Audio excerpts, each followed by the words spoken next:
Good morning, Sunray community. I hope this video finds you wrapping up a good week. We're wrapping up a good week as well. April is quickly flying by and May is upon us. May is an extremely busy month for the school district, as with any school district in the state. We have state testing, we have banquets, we have academic events, UIL events going on, and we'll be wrapping up a very busy May. One of the things that is going to finish up the month of May is on May the 21st from 5 to 7 in the high school gymnasium. We will be having a student-led district showcase. There'll be booths set up in both gymnasium, and the kids will be going over at each one of those booths what they have done this year. They'll be pulling out a project that is a special project that they've done this year, and they'll be talking to you about it. There'll be community parent and student organizations that will be set up there. There'll be booths set up from the hospital district. There'll be all kind of booths set up. The bank's got a booth, and there'll just be a lot of things going on. It's a big community event. You'll come in the gymnasium by the doors by the practice field, come in, sign in, get you a ticket, you'll get you a map, and you'll be able to go through those booths. And that map is just basically to line out what is going on at each booth, to give you the freedom to wander through the gymnasiums and see the great things that are going on here at Sunray ISD. As you exit the gymnasium, as a manner of taxpayer appreciation night, the board will be cooking hamburgers.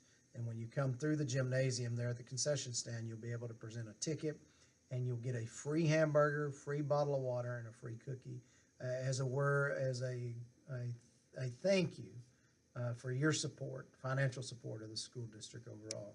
So I invite you to come out again on May the 21st from 5 to 7 and be reminded there'll be more information and publication about this activity on May the 21st. If you're trying to keep up with what's going on in April and May, please follow our Facebook page, look at our website, or just call us up here at the school. We have a huge calendar up here at the school. Today we have junior high district track meet here at Sunray. Come on out and support our junior high kids. It may be a little chilly, but that's just typical of the Panhandle. And then tomorrow we have high school district track. We have already got kids going to the regional UIL competition and UIL academics and golf. We should have some kids in track. We'll know that after Saturday.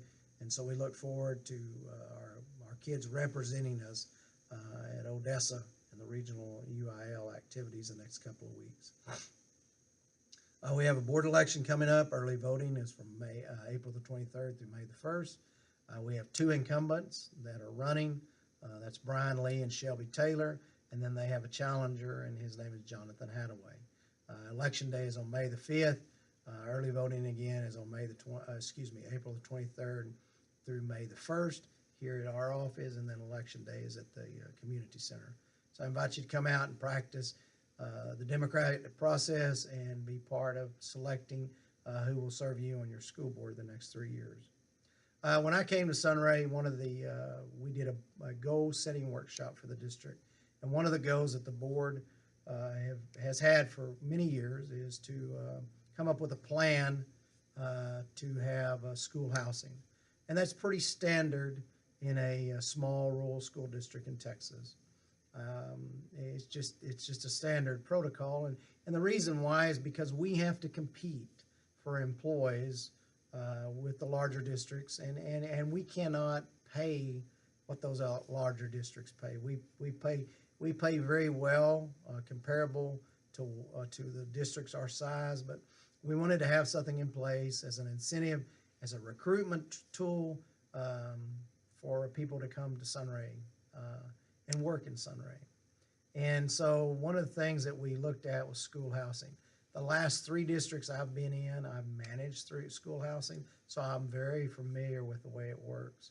And one of the things you want to do is make sure that it's an incentive to the employee, but you also want to make sure that it generates revenue for the district more than it would if the houses were sitting on the tax roll.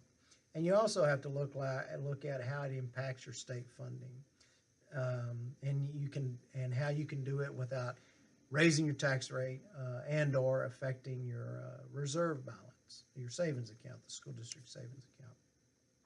So let's start off by talking about affecting state funding. Sunray ISD borders on being what's considered a Chapter 41 district in the state of Texas, which is a property wealthy district. If we move into a property wealthy district, then by law we have to return a portion of our taxes to the state of Texas in what's called Robin Hood or recapture. And one of the ways that you don't have to return Robin Hood is what the district has done before, and they've passed bonds. So every penny generated to pay off those bonds are not subject to recapture, and therefore that portion of the taxes are not sent back to the state. Right now, the only reason Sunray ISD is not a Chapter 41 district is because we do not charge tuition for transfer students. If we charge tuition for transfer students, then we would be considered a Chapter 41 district and would have to return money to the state of Texas in a form of recapture or Robin Hood. So as houses are added to our tax roll, it increases our tax roll, therefore increasing the likelihood that we will be a Chapter 41 district. It's kind of a double-edged sword. And so when we begin to look at that, we looked at how can we add houses without adding to the tax roll. And the way we can do that is the school district, the homes that the school district owns are not on the tax roll. And how can we generate more revenue than if they were sitting on the tax roll? School district went out in July. They opened up bids.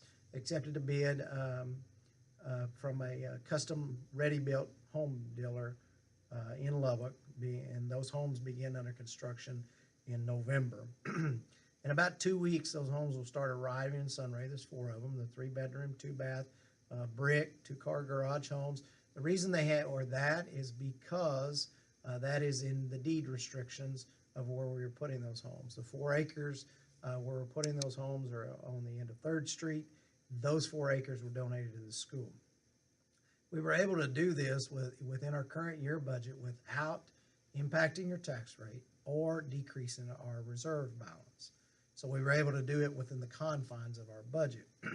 So we begin to look at how do those houses generate for the district.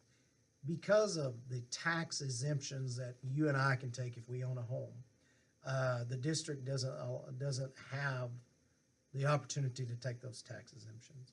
And they can't take those tax exemptions. And the people living in those school homes cannot take those tax exemptions. So if those homes were sitting on the tax roll, these 4 homes that the school district is putting in, they would generate combined an estimated $12,000 for the district. Because the district will be leasing every home that they own, and they can generate more money in rental lease money, those 4 homes will generate for the district about $36,000, between $36,000 and $40,000 for the district.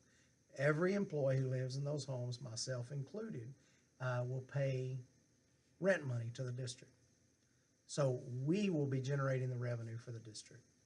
And so the way that works is the employee, myself included, will have that monthly rent deducted out of their check. They will pay the utilities.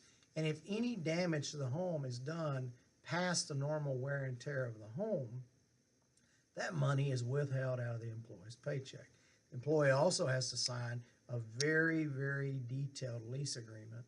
It's about 12 pages long that covers everything in those homes. So it protects the district from here on out. The main thing you want to do is when you add incentives to the district to attract employees is you want to make sure that the district controls those incentives, which we do. The other thing is when you put something in place, you want to put it in place where it's a long-term benefit for the district. These houses will be here for a long time and will be part of the incentive plan for Sunray ISD for a long time to come. So if you ever have any questions about what we're doing financially at the district, please go to our website. We have every month we list our check register. We have our audit report. Our minutes are on our website about what the board, and our minutes are very detailed about what we're doing at the district. And again, if you ever have any questions, come up to the school board meeting on our website. The monthly board meeting calendar is listed. So again, if you have any questions about what's going on in the school, please contact us. And we wish you well today. And again, it's always a great day to be a Bobcat. Thank you.